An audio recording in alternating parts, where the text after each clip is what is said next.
Kia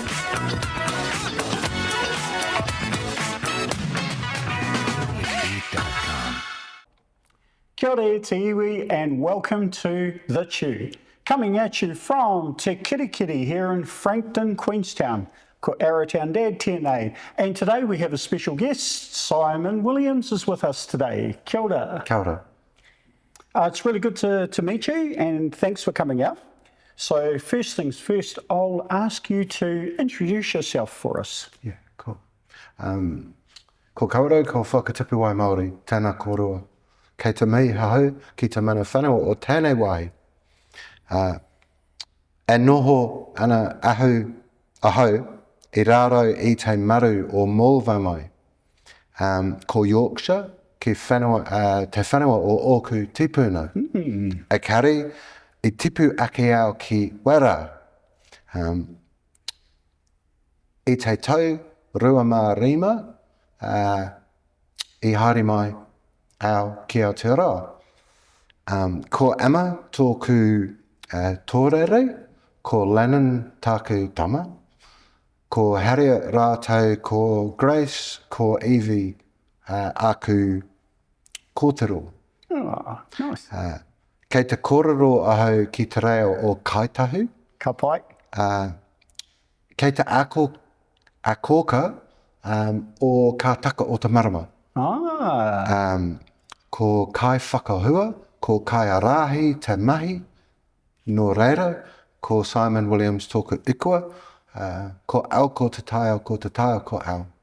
Ka pai. Tēnā koutou, tēnā rā tātou katoa. Kia ora. Wow, amazing mihi. Thank you so much, Simon. I caught so much of that. I understood it easily. So yeah, you've got a big family.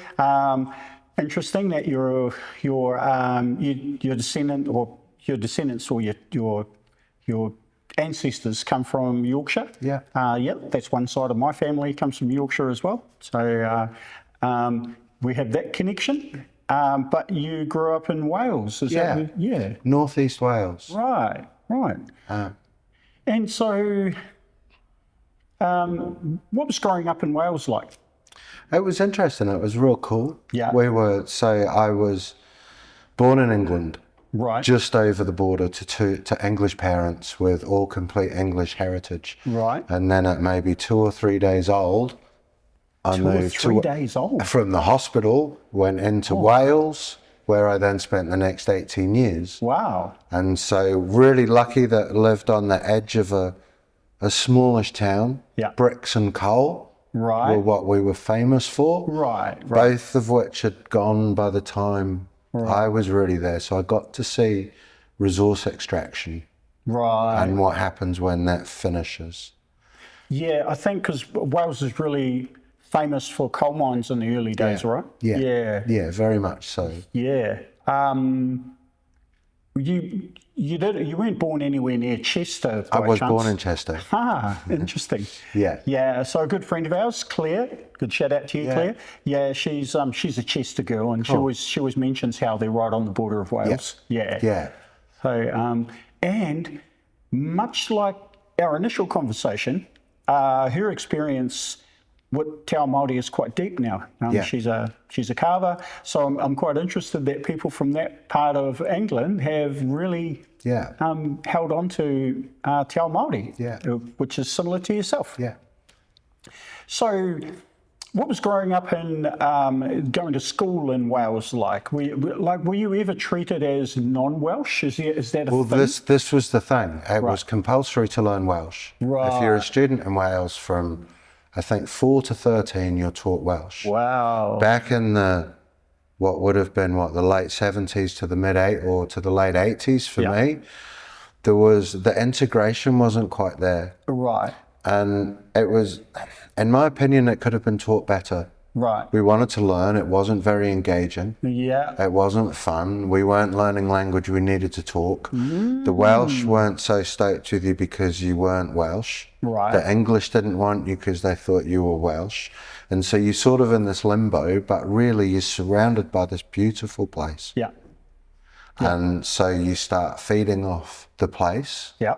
and the people. Yeah.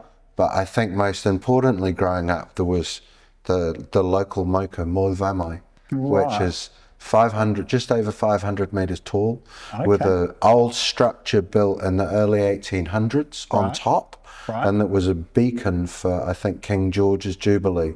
So all down the Welsh border, there's hills with beacons, and then they set them on fire, like as a, you know, as a celebration thing. Right. And so there was always this mountain that we looked to, that I grew up under. Right. And that we walked on. We spent one New Year's Eve up there, and it's exactly the same. And it wasn't that it was my tipuna, but it was my friend. Yeah. It looked after us. It's the thing that looked after you, right? Yeah. You sat under its protection all through your childhood. Yeah, and from a navigation perspective, you could see it and you understood the different sides of how you looked at it. So you could figure out where you actually were. Right. And so, yeah, that was... So by the sounds of it, you integrated into the village. Yeah. I mean, I'm sure there were plenty of other English who were around the time as well, who were born English but living in a Welsh town. There was a lot, and Buckley was predominantly English first. Right. You go 3 kilometres down the road to Ewithgrig or Mould, and that was first language Welsh. Right. Wow. So it really was... boom. Yeah. And you'd go into shops and people would think you're English, they'd talk in Welsh, and then you talk back to them in Welsh, and then they'd be like, oh. Yeah. Oh, wow. And did you enjoy your time growing up as a young did. fella? I really enjoyed it. And school was, I was good at school. Yeah, right. But I was torn between the arts and the sciences. Okay. And so as I navigated through school, through to 16, and then I went to sixth form college, that was where, again, it was quite a struggle to say, I want to do maths and physics and fine art. Wow. Like timetabling wise was not, there was a few, I managed to get there. Yeah. But no, it was cool, a very keen skateboarder, which put me in touch again with place. Yeah. And these are the echoes that these days I start to see. Skateboarder? Yeah. In the 80s? Yeah. Ha! I mean, I skateboarded a lot in the 80s. Yeah. It's a very different type of skateboarding to what you get now.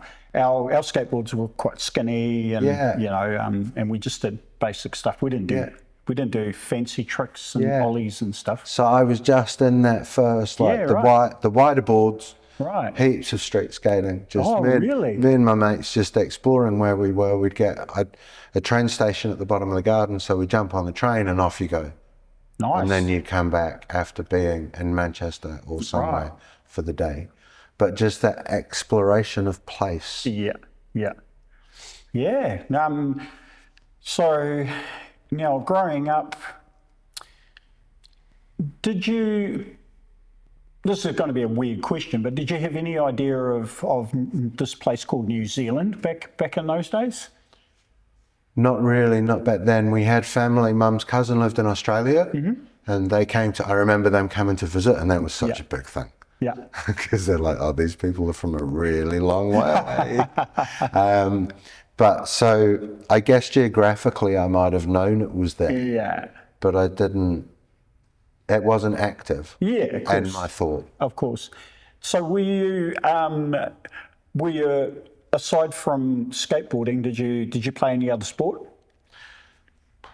Not really. I really wanted to play football because everybody did, and I just didn't get it. I wasn't that good at it. I didn't really enjoy it. I get that. Yeah. You know, it was just like you want to fit in, but it was like, this isn't my thing. Yeah. Now, just touching on one thing, you talked about your sort of love of the arts, but also the sciences. Yeah. So was that a bit of a struggle on which side? Are you left or right brain? Totally. And I guess as I've got older, then I've come to understand that I'm definitely neurodivergent of some description. Nice. Exactly where that fits. Yep. Makes sense. I'm a bit too old to really know what it is. Yeah. Because you've got to go way back. Of course. But as I've come to understand that over the last maybe 15 years or so, then it's just made me understand earlier life growing up. Right. But I was definitely, Yeah, I loved maths, I loved physics, and I loved art, and I almost, mathematics would be quite, when I was good at it or better at it than I am now, it was quite creative. Yeah, and when I would sit and I would paint or do textiles, then I would make that quite mathematical. Right. And I'd think about the actual physical structure and the tactile nature of what I'm making. And so having that understanding of physics, the two kind of come together. Yeah, of course. But then when it came to actually deciding I'm going to go to university, what am I going to do? Yeah, Then, you obviously had to pick one, right? Yeah, and it was interesting because everybody told me, pretty much everyone, that I was never ever going to make money out of the arts. Yeah. And so if you do science, you're going to make money. You got a chance, right. And I had a place in art college secured, and then I was waiting for my A-level results to figure out if I was going to get in university. Right. And the university thing that I'd followed is, as I was going through sixth form college in my lunchtime, I read an undergraduate astrophysics textbook during lunch, just because it was like, it was interesting. And so I was kind of like, I might just have a go at that. Nice. So I'm interested to know, when you were growing up, when you were at school, did you have a large friend group? No, not massive. It was actually, it was quite small. I knew a lot of people, but there was definitely a core group of us because we were into these things that weren't cool. Yeah, it was hip hop and skateboarding. Right. Which these days feels a bit strange, but we were definitely that's like the cool stuff now. As outliers back then. Yeah, because where I was going with this is trying to figure out whether your friendship group were leaning towards the artistic type or the sciencey type, or nothing in particular. Bit of everything, really. I like quite I guess with small town life, when you have your subculture, it's whoever turns up. Like one of my mates was a gardener, another one's a civil engineer. Yeah, for sure. So it's all, it was just varied, but with the one connection of this little useless wooden toy. So what did you end up doing in university? So I went to Leeds University, and I I spent 3 years getting my Bachelor of Science with honours, with physics with astrophysics. Right. Which sounds really fancy. It does. I guess it was. Yeah. It was hard. I bet. Like it was especially with honours, did you say? Yeah, well that was just kind of, that's the British structure of things. Right. But it was heavily mathematical. Right. I was better at school than I was at university. People didn't explain the way that it worked for me, which is what I find quite interesting. And so there were some bits that I really excelled, and then other bits that I wasn't quite understanding. Right. What am I supposed to be? It wasn't the subject. Right. It was the way in which you do it, which has really opened up in later life as I've worked in education to understand how we explain things to people. Yeah. And I noticed then there's a lot of gatekeeping within physics. Yeah. You've got to be of a certain intelligence level to understand these things. To understand, or to be kind of given an opportunity to go into it? It's different now. It's got better with people like Professor Brian Cox, who can explain things really well. Yeah. But, I know Professor Brian. But 30 years ago, there was a lot of, it was heavily mathematical. Right. It was very academic. Right. It was very much, when you're in the lab, it's all very serious lab experiments, which were amazing. Right. But I think the biggest thing is we couldn't see the stars. We're in the middle of a city of about 1 million people, with another city of, of course, half an hour from Manchester. Bradford was next door. It was just, you could see a few.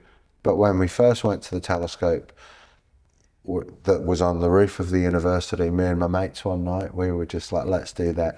And we kind of just ended up looking at a geranium in the Polytech window across the way, because we couldn't see much else. Wow. So it was, you're given the sense of what the universe is, but in almost a very unattacked, like, it was mathematical. Yeah, right. There wasn't a physical feel, this is what it looks like, this is the effect that this has on me. Has it changed now? Massively. Yeah, right. Massively. Right. Well, that's a good thing. Science should develop, really. And it was very male. Right. We had about 110 of us in our year, and I think we had 3 females. Wow. And I don't think there were any there weren't any female teaching staff. Yeah, of course. And a few postgrads. Whereas I talk to people that are doing physics now and they say it's about 50-50. Yeah. And that's amazing. Yeah, that's great. That's great. My experience of it was it needed that balance. Yeah. So you did that degree. What, did you go straight into work after that? So I couldn't quite find, I'm not quite sure what pathway I thought that was going to give me. It was more an interest? I guess in the back of my mind I thought I might have maybe gone to the moon or something, but apparently that's really hard. And I couldn't, as I finished, this is where life then started to split again a little bit for me. As I graduated, then I bought my first PC, I got my first camcorder. Yeah. And so I started making skateboard movies. Right. But recorded on tape, digitized on the computer, and I met this piece of software called Photoshop. Yeah. And that was 31 years ago. Wow. The first version of it, eh? Not version 2. Wow. So I wasn't quite at the beginning. But then I couldn't, employment was difficult, as it is for all graduates all of the time. Yeah. And then I came across a master's course in a neighbouring city. And so that was based in manufacturing. And so I signed up to do that for 12 months. And then that was when that brought together the physics and the creative. And as I did that, as I was learning how to do like industrial design and product design, and how to design a factory to make things, on the side I'm teaching myself Photoshop and Premiere. Perfect. Because I mean, what I find, because I'm a little bit that way inclined myself, like I have my main job, but sometimes things like this, things like creating short form videos, long form videos, I'm interested as a hobby, but a lot of it crosses over into what I do in the IT department, in my IT work. So that kind of drives me to go even further with my hobby, knowing that occasionally there is a crossover, and it's I don't know how you feel, but when the two cross over, when you can put your hobby into your full-time job, that's just that. It's that thing that you want to get out of bed for every morning. That's pretty much been my entire working life. Right. So nice. I'm really fortunate in that way. And there are days, it's always, as you all know, it is a job. Yeah. At the end of the day, it's a job. It is a job. But it can be quite, it's nice to have a job that you've got passion for. Yeah. You should try and make your job something that you enjoy. Yeah. It shouldn't just be about making money, but I mean, money is important, right? But I find for me personally, I need to find something that gets me up in the morning, and it shouldn't be just I'm getting a paycheck. It should be I'm looking forward to working out that problem or doing something like that.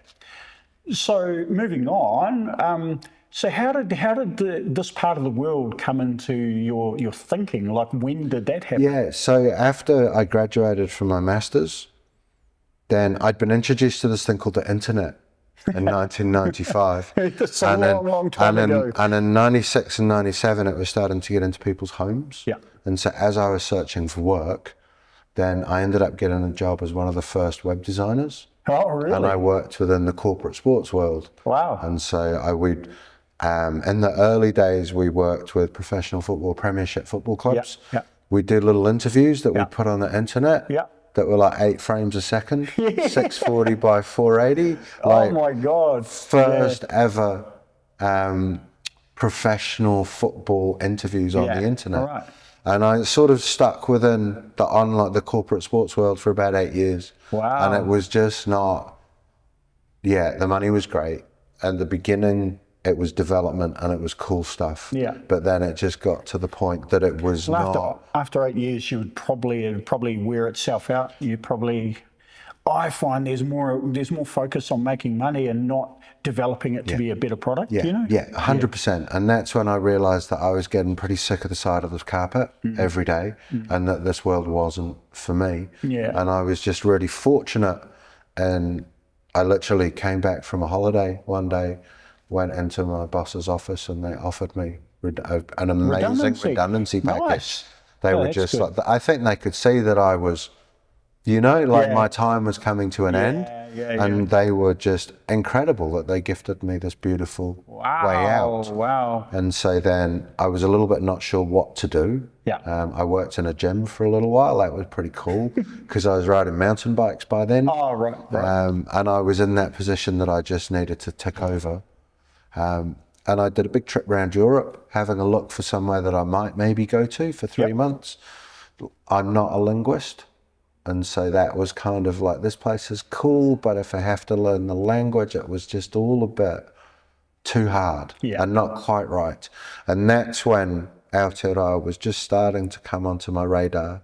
And I remember sitting in a cafe in northern Spain, just checking out what it would take to get this working holiday visa thing. Wow. Did you look at any other places? Were you in the mindset that you needed to go and find somewhere to explore? I just wanted to explore. I'd done what was I considered to be my wider backyard. Yeah, right. And so maybe I was thinking about Canada. Yeah. But there was just something about, I was mountain biking and windsurfing quite a bit at that time. And so I saw big mountains and coasts. Yeah. And was like, maybe. Yeah. And it was at that point pretty easy. You know what I mean? Like you just fill out a form and all of a sudden you've got this working holiday visa. Yeah. And you can go for 12 months. Yeah. You know. Yeah. So did you just on a wing and a prayer just decide to jump on a plane and come straight to New Zealand? Yeah, straight to I had a couple of days in LA. Yeah. And realised that wasn't it. And then I arrived in Auckland. I'd got my bike, I'd got camera, laptop, stuff, bought a van, paid someone to do the ghettoest fit out of this van with a cupboard to lock my bike in it and this bed that wasn't quite big enough. And just, nobody told me not to come in May. Well, not down here anyway. And I arrived in Auckland in what would be, I think, maybe early mid-May, and it was just lots of rolling green hills, lots of mist, lots of rain, lots of sheep, people that talk differently, but it really wasn't much different to where I'd left. And I spent 6 weeks going around Te Tau Hou, having a look, and 6 weeks, right? and I'd stop in a place, I'd find a bike shop, I'd have a chat with them about where the trails were. Then I'd find somewhere to sleep. Then I'd go for a bike ride, hopefully not hurt myself, maybe spend a couple of days there, went round, and then, got the ferry over to the South Island. Was quite horrified when I got to Picton and the internet wasn't working. And they're like, it's broken. And I'm like, the internet doesn't break. It was just, it's not. And someone had cut the line. And then I was a bit like, what is this place? Oh yeah. New Zealand was a rough place for all kind of that kind of technology back in the day. And it still wasn't, quite. And expensive. And it wasn't quite what I thought it was going to be until I drove across Arthur's Pass. Right. And then as I descended down, then I'm onto driving the west coast side, or from the west coast, so from a very rainy grey mouth, like very wild, just wondering about these things called snow chains and having no idea.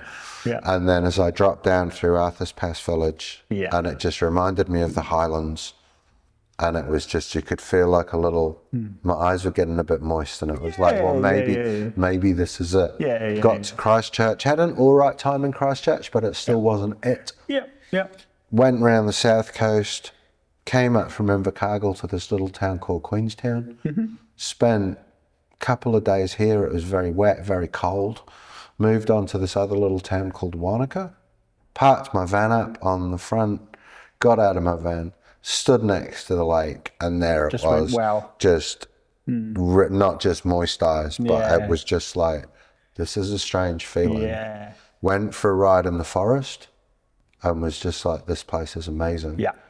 Couldn't work out how I was going to stay. Was literally closing the boot of my van on a Monday morning to maybe head back to Christchurch to chase web design work. And a phone call from the job agency, can you do some labouring? I'm like, yeah. And then I had to ask someone, what's labouring? And then a quick trip to Wanaka Wastebusters to get myself kitted out with clothes. And Wanaka Wastebusters. And so that was my introduction to that place. Great. So you So you first landed at Wanaka. Wanaka was your place where you were dwelling for a little bit. And so at that point, how long before you decided, this place is home? It was reasonably quick, but it also took a while, if that makes sense. Like of course. You've got to work it out. I got a winter job working on the rubbish truck, which was it was one of the best jobs I've ever had. It was really humbling and grounding. And at that point, when that finished, that was when Wastebusters were just starting their curbside collections. So I just took a walk down the road, had a chat with those guys, and got some work there. As I was doing that and meeting lots of people and enjoying the place as we were getting into summer, riding my bike lots, and we're about 9 months in, and it was just like, I'm not sure I'm going to be able to get back on a plane. You know, it was just like, I don't know what I'm going to do now. That's good. And I had a chat with my boss, Sue Coots, who's an amazing woman, a complete visionary, and a national worldwide leader in zero waste. I'd worked a little bit in schools before I came out here, and I was passionate about education. Great. I thought I was going to go home to do my teacher training, and we sort of devised a bit of a plan that we could try and create me a job with some funding from council. And then that's when just to get the zero waste education into the local schools. And so, we were successful in that bid. That's interesting. So you did the science, physics background for schooling, came over on a more of what sounds like a bit of a bike riding, touring thing, and doing a bit of content making with a side job of doing web design. So now you've ended up doing the waste. Now you end up working for a company doing the waste stuff. So a bit of a varied CV of work, I guess. Yeah, but all connected. Yeah. Like this was the thing, like with my master's, with the manufacturing side of things, when you're working in a recycling plant, you're actually, especially since it was brand new, you're able to be like, this is, you can sort of let's think about how we're doing this. We can do this in a way that makes a bit more sense. And as a community organisation, the skills that I had as a designer and an electronic designer meant that I could bring those corporate skills to community enterprise. So when we were putting promotional material out there or putting adverts in the Wanaka Sun, you know what I mean? Like we could shoot it properly, we could design it properly. They were, they were pretty good looking adverts. Nice. Which people didn't expect that from there at the time. And it really, and I'd like to think it's what the work that we did together helped raise the profile of that organisation. And so more recently you've sort of moved into sort of joining your love of astrophysics, is that right? Into Te Ao Māori. So how did that start? Like, where did that begin? So when we got the role to do the schoolwork, we decided to work with programs that existed. And one of them was the Enviro Schools program. So I don't know whether you've heard of it. It's a national program. It sits outside of schools. And so there's a range of, a network of facilitators across the country. And they go into schools and they help. They just help guide education for sustainability. And so I was shipped off up north to quite an immersive 3-day Wanaka in Whangaroa. And then I underwent the biggest cultural experience of my entire life. Wow. And this was a sustainability focused Wanaka? Or? Sustainability, but with the presumption of the fact that if you're going to live sustainably, you need to understand the indigenous culture of the place where you stand. And so, we turned up. It was the first ever porphyry that I've ever been in. Wow. And I was a little bit like... of course. Like, what? I wasn't expecting this, and I think they were sort of looking at me being the mountain biking snowboarder from down south, not the usual kind of person that was in that space, and they're just like, from the south. And it was, so as part of that, like, it was intense. It was up at 7 a.m. in the morning. working through till 10, 11 at night. Really? It was just everything. So Did you say it was a 3-day? 3 days, 2 nights, lots with complete Te Ao Māori kaupapa. Right. And I'm just like lost. Yeah, of course. But just whatever. And on the second evening, we were taken into a room and it was dark. And we were told by Tui Hannah Bosch, so huge mihi to her. She's amazing. And she told us the pūrākau of the whakapapa. Right. And I sat on the sofa and I was pretty tired. Yeah. And we've all seen a movie that's a remake, but nobody told us it was a remake. And and you get halfway through and you're just like, I've seen this. Yeah. And I'm sitting there in the dark and it's just like, I'm listening to this thing and I'm like, and and this new way of learning about, you learn something, you have to tell people what you've learned. That was new to me. That was just like, and I liked it, but it was pressure. And the lights went back on and I apparently, or from what I can remember, I'm sitting on the edge of the seat with my jaw was like on the floor and there's this room full of people looking at me going, well, we weren't sure about him before, but now we just don't know. And essentially what I'd listened to was the most beautiful description of the Big Bang that I'd ever heard. Right. Understand. The creation of the universe. Yes. Rather than mathematics, I'm listening to a relationship between people with personalities. Yeah. I was picking up on like multi-dimensional cosmology. I was getting bits of particle physics. I was getting quantum mechanics. And I'm sitting there thinking, my fellas told me this was, we figured this out 100 years ago. Yeah. And I'm like, nah. I know. This is older. Yeah. And I knew there was no question of it not being true. Yeah. And it was such a pivotal moment in my life. Yep. Because what I'd been taught wasn't wrong. Yeah. But there was a whole different way of looking at everything. Yeah, absolutely. And when I looked at it from the other side, the previous side made so much more sense. Yeah. Way more sense. Yeah. And like, I kind of understand what you mean by that because I've had the real privilege to talk to some of these people, and they've explained how some of our pūrākau myths, if you like, how a lot of it interconnects with the science. And it's like, okay, there is, maybe this thing isn't a person, but the personification of what that is the same as what the science is. And I'm, like, when you come across one, you're like, oh, well, that's a coincidence. But when there's like 10, 20 of them, you've got to stop and go, hang on. Someone had a higher level of knowledge about this stuff. Yeah. And they've turned it into, for me, it's been turned into a way that makes it easy to retain, to understand, and to pass on. Yeah. When we turn it into pūrākau and myths or legends, whatever you want to call it.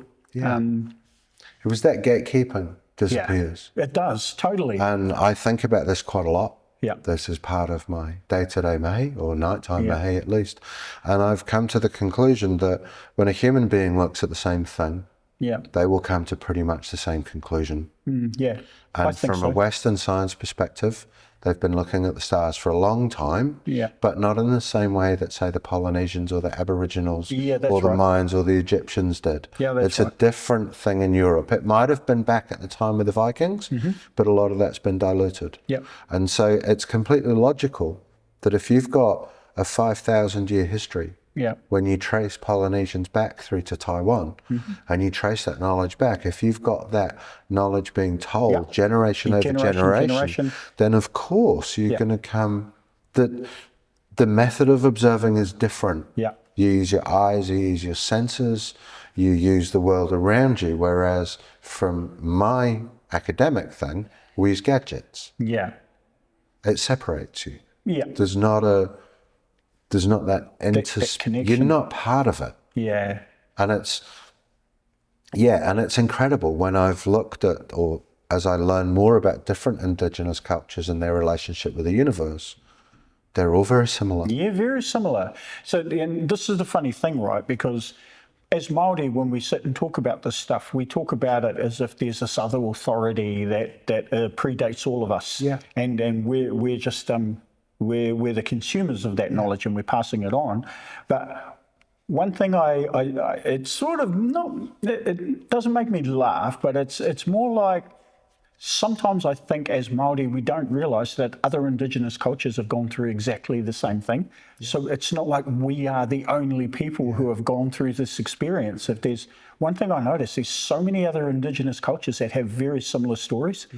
And it's like they pass their knowledge on the same way that we pass our knowledge on. It's through pūrākau, it's through personification, turning some of these aspects into living beings so we can make a connection with them at a human level. But when you think about it, when you think about kawhatu and the night sky that we can look at this evening is incredibly similar to the same night sky that Kupe would have looked at. Exactly. It's moving. Everything is moving. It moves in a cycle. It moves around in a very regular way, which helps us with our calendars and navigation. On a crazy timescale that humans can't understand, the patterns will change. But for most of humanity, the patterns remain the same. And so if you don't have light pollution, if the night sky is part of your weather forecasting and your timekeeping and your understanding when to plant and when to harvest and when to hunt and when to fish, the study of it is intense. And again, it's that, well, you're going to come to the same conclusion. Of course. And, when I think back to traditional times, we didn't have towns with electricity that has lighting 24/7. So of course they spend large volumes of time in darkness staring at the sky. So of course they're always going to be looking at these things and then seeing the differences, seeing the not just the differences but the similarities, and when they become similar, and sort of coming up with a calendar of when stuff happens. Mixing that with what they see in the natural environment with migration of birds and all the other signs, so these things all join together, right? Now, so how many wānanga did you end up? So it's been such a process. So as I was in Wanaka, I was sort of 12 years there with lots of hui, regional, national hui. Like it was part of my responsibility to make sure that the Māori perspective was respected and pushed and spoken about within school and community. And so because that way of learning really fitted me, like I say, with what I found difficult at university, this was gone. It was a different way of interacting with place. Of course. So as I was learning more, I was becoming a better person. I was understanding more about the world around me and where I stand. And so it was ongoing. I'd started photographing things properly, sort of maybe 2008, 2009, a lot of landscape photography. And then I had quite a pivotal moment in 2014. My partner then, Kate, she took her own life. And I went into a process of really deep grief. I was surrounded by amazing people as I tried to access help from the system that wasn't working. And so one of the things that I did was that I got my camera and I started to go to take photographs. I took a lot of photographs of myself because I couldn't understand what I was feeling. And if I photographed myself in a place in the way that I found myself there, I could look at it and be like, and then I could unpack it. And I'd post that on social media with a description of what I was thinking to help me just to help me get through. It was kind of what's been called like the selfie project. And as part of that process, I started going out at night because I couldn't sleep. So I was like, well, I might as well go look at this. Go and do something. And I took my camera out and I photographed in the night sky, and I started to notice things. There was a little orange star that I could see. And when I saw that orange star, I knew that the middle of the Milky Way was about there, and that was where I should aim my camera at. And it took me a while to figure out his name, but Kamei Kia Rehua. And so he is, without a doubt, I don't think anyone could say different, the undisputed king of the night sky. Rehua. So, and the 12th, I say 12 spiritual heavens for me, because my cosmological thing is that Superstring theory is 10 dimensions, M theory is 11. I'm pretty sure that my fellas need to play catch up. So rather than say 10, I'm happy with 12. Go with the 12, right. And so I would look at him and I'd follow him. Nice. I noticed that after doing it for a few months and into a year or so, there was like 3 or 4 nights every month that worked for me. Right. Like they really worked for me. Right. And that was, I guess, my first experience of ka taka o te marama. Yes. And when I was going out during the takaroa moons, yes, so the celebration ones, yes, the productive ones, the ones when we're supposed to be happy, I was coming home with the most amazing photographs. That's crazy, really. And so it was this thing of like you say, it's not myth, it's not legend. It's like, I know this. I'd go out on fiddle, and it was very overwhelming. Yeah, well, that's what we've been taught, right? Yeah.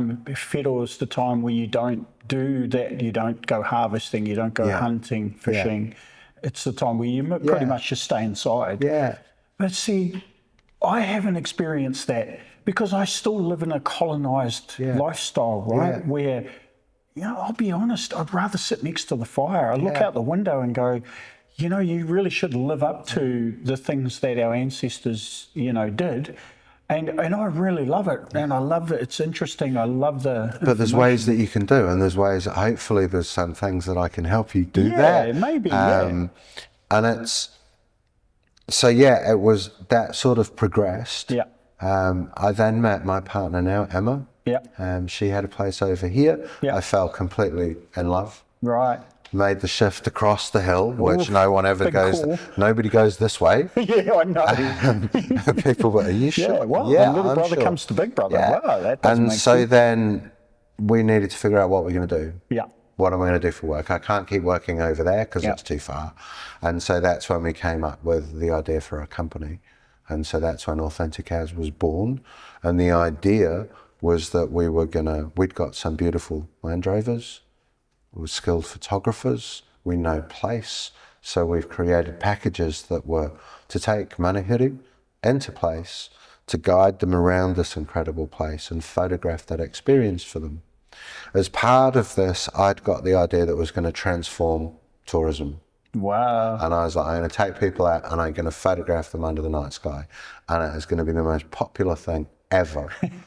And it just, it just wasn't.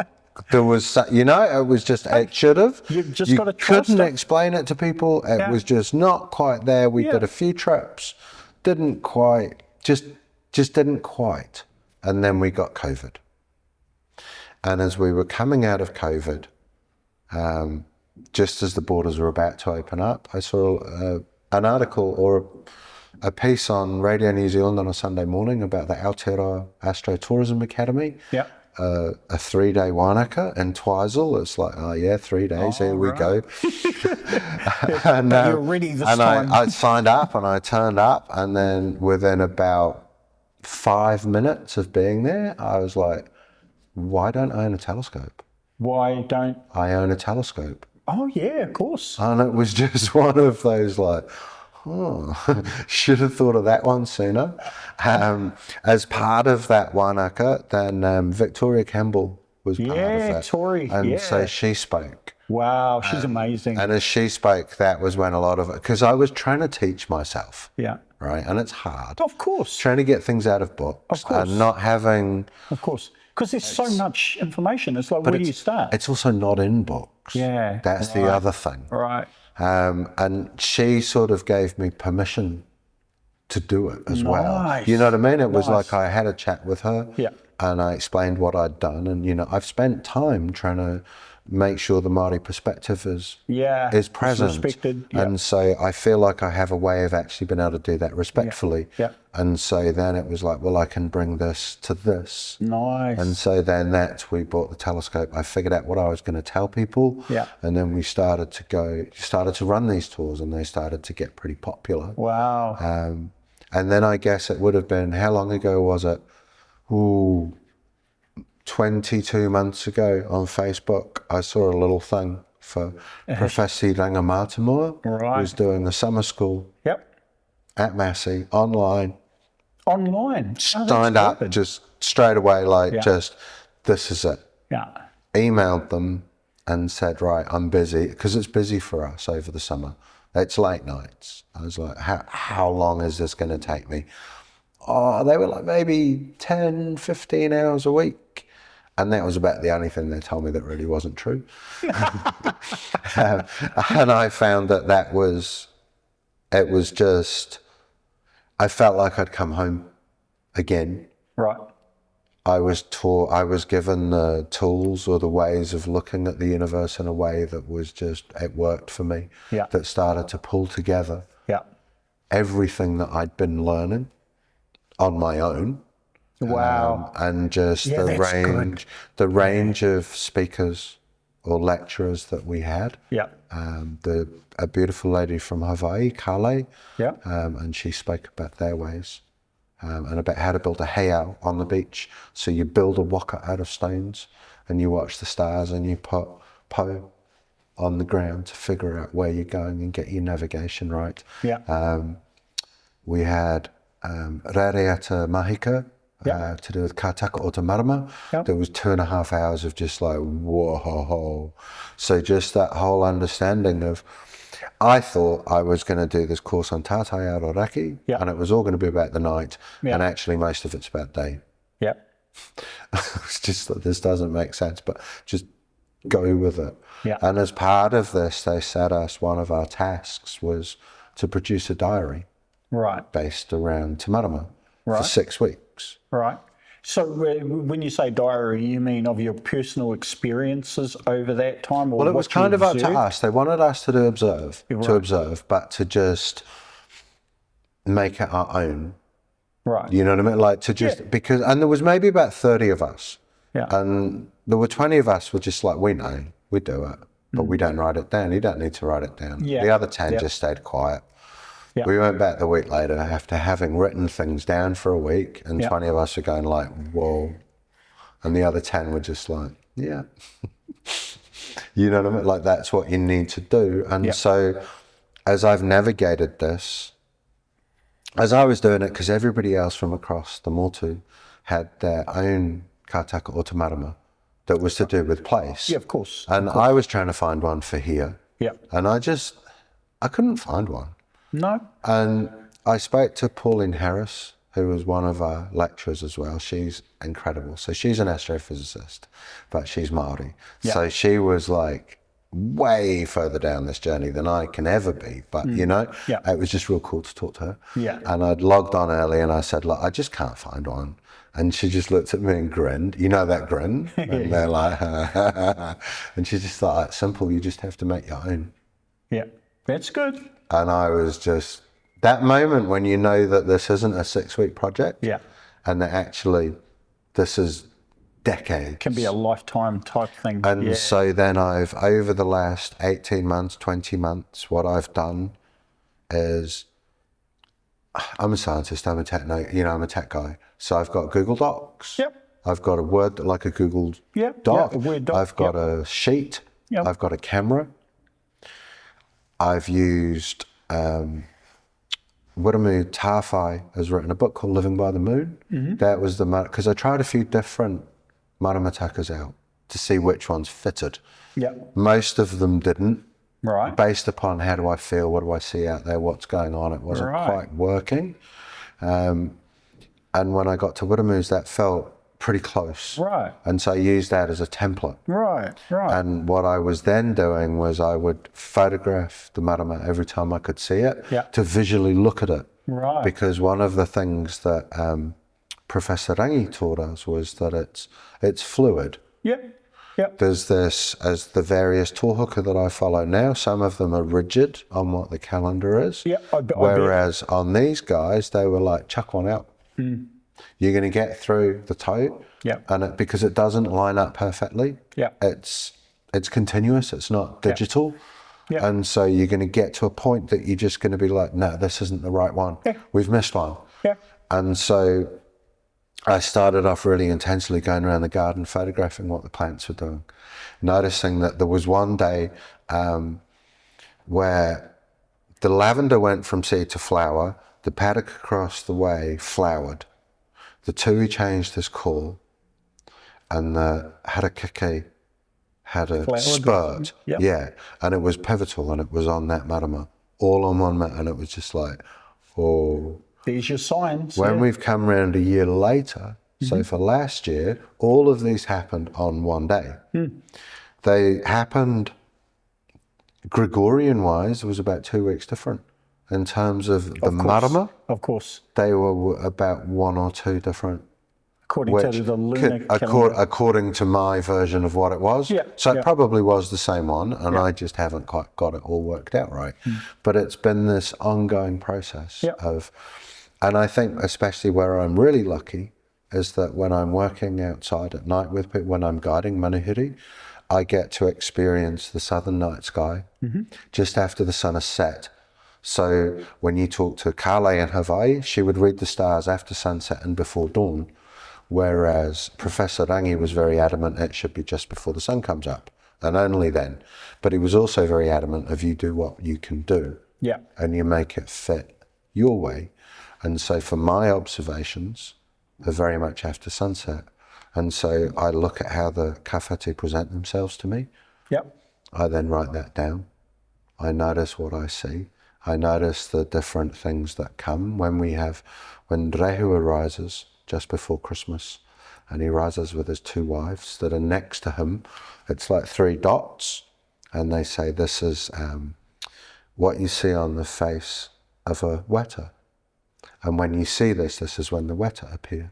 And it was like cool, and I was going home really late because in the summer we're out late. I'd got 2 tours, and coming home, the sun's coming up, pulled over, watched him rise with his 2 wives, and was like, cool. And then 2 nights later, I was at Paharaki, and I looked down, and there was a weta on the floor. Got the phone out, a bit intrusive, photographed his face, was like, there's those 3 dots. And it was just like, this is incredible. So this journey, it obviously connects you not just to the stars. Obviously, the stars is the easy thing that we can focus on, right? But in everything you've mentioned, our environment was inextricably sort of connected to all of it, right? All the creatures. We talked about things like migrations, or when flowering happened, or whenever a bird song changed. It's like there's all these different aspects of the wider environment that connect in with not just the star patterns, but the whole Maramataka, right? It's the cycle. It's the everything. It's we were taught that astronomy is the science of looking at an individual star. Right. Astrology is the science of the effect of the sun, the moon, and the stars on living things. And tātai kokoraki is the combination of both. And when it was explained to me like that, it was just like, that's where I want to be. Okay, that's great. It's the first time I've heard that. Because, like for me, I've had the benefit of being in lectures with Rangi Mātāmua as well, around the language. So, but within that, he would bring his expertise around Te Tau Hou, the environment, around ngā tātai whetū, so around the star constellations as well. And when occasionally I would mihi to him. Now I know the word kōkorangi is like, an astronomer, I guess. So, but I never really considered what the words tātai kōkorangi actually meant. So thank you for that explanation.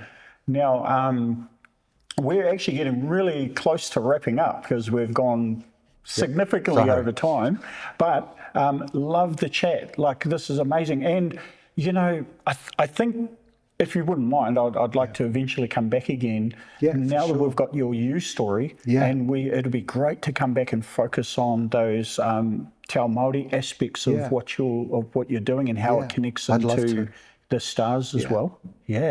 So so what does the future hold for Simon in the near and the far future? It's really difficult to say because, we're in a modern world. The tourism industry is challenging. The weather is challenging. just what I know is that the more I learn, the more I'm then able to talk about this with manuhiri. Yeah. The feedback that we get from manuhiri is amazing. Oh, totally understand. They get something that is different. Yeah. And we do daytime work, we can integrate the two, and it's just trying to make that happen. Yeah. Also, Te Reo Level 2 starts for me in a couple of weeks. Yes. So I'm really excited about that because I'm at a point within Kātaka o Te Maramataka that I need Te Reo. The language I piece need of it that as more well. than, Yeah. like I really do need this to explore more for karakia, Yeah. to explore more how to actually mihi properly, and to really acknowledge and unpack the ikoa of kawhati to help me understand that more. Nothing wrong with the mihi that you did this morning. So, you know, that's developing on the confidence to sort of, for that to come off the cuff is the next step. And it's just what I do with clients is a bit different to that as well, but it's more just to be more situational. Yeah, that's right. And to be more time specific. Yeah. And from different times of the day and different times of the year. But I think what I'm really hoping is just more because we've just started the new tau as of last Monday. I still haven't seen Matariki. I got up this morning to look, but just a bit too cloudy. Puaka is beautiful in the morning at the moment. Stunning. But just, it's a time for new. And so I really hope that I'd like to integrate more with hapori. Yeah. And to just, I feel like there's a lot there that's been bubbling. Yeah. We're not 100% sure exactly where it's going to go, but it's just to place trust and to just offer the skills and the knowledge that we have. Absolutely. Again, it's this gatekeeping thing needs to just... Yeah. And so, more learning. There's always learning. Always learning. There's always and to just be more confident with Kātaka o Te Maramataka that I have developed so far. I've got bits and pieces, but I'm still not at a planning stage. Yeah. I'm observing and going, this one's this one, this one's that. I can have 1 or 2 days notice on things. I'm looking forward to be able to try, hopefully map a whole year out. Nice. Wow. Well, I'll say good luck on your language journey. You're in great hands. I know Paris and Emily who run the class. So you're going to have a fantastic fun time as well. So before we wrap up, I'll ask just one random question. Sorry I never gave you this earlier to ponder. I'm hoping you might be able to have some idea of how you might answer it. So if you could go back in time, what advice would you give 18-year-old Simon? Is there anything that you, looking back now, could say? It's really difficult because I've thought about this a bit. And if I'd have done anything differently, I might not be here. Exactly. Good point. And that is something that I'm not, do you know what I mean? But, absolutely. But in saying that, then 18-year-old Simon that was just read that undergrad astrophysics book. Right. I might have directed him to Leeds University Library to just go and find the Indigenous section. Right. So you think it might have sped up that whole journey? I think it would have. I don't know whether 18-year-old Simon was ready for that. Yeah. True. But what it might have done was just create a different foundation. Yeah. To create a bit more of an overview of something. Yeah. As to where that would have gone, I don't know, because if I'd have done more in that, I wouldn't have, I probably wouldn't be here with that experience. I know. So this is one of the good things about that question is when I think about it myself, I would say, look, if I answer that question, it means I'm going to shift my path into a different path, which means I'm not going to be here doing this. Yeah. So maybe the answer is I wouldn't change a thing. But also, I guess on top of that, when life doesn't feel great, tell people. Yeah. Yeah, that's good advice. And ask for help. Ask for help. Help is there somewhere. Yep. You might not always get the right help, and you might have to knock on a few different doors, but don't suffer in silence. With it. Yeah. Don't put on a persona that everything is great when it's not great. I agree, 100%. And I think, fortunately, I've been lucky enough to allow that to happen, especially in my later life. Yeah. In my earlier life, it possibly might have made things a bit smoother. Wow. Well, e mihi atu nei ki a koe taku rangatira, e te toha mai o whiako, o oranga, ki runga i te kaupapa o ngā tātai whetū. Ai, he miharo te whakarongo ki tō kōrero, ki o kōrero, i tēnei wā, nō reira, he mihi atu nei ki a koe. So thank you so much for joining me, Simon. I really enjoyed this, especially now at the time of Matariki. So this is just so fitting. It's quite interesting that we've managed to connect this close to what is, one of my favourite times of the year. Yeah, absolutely. So thank you for coming. Got it. Well, whānau, if you enjoyed that, can you please give us a like down the bottom? This one deserves a big thumbs up. Please remember to subscribe to the channel. We could always do with more subscribers, not just viewers, but subscribers. And we'll catch you next time on The Tune. Mā te wā.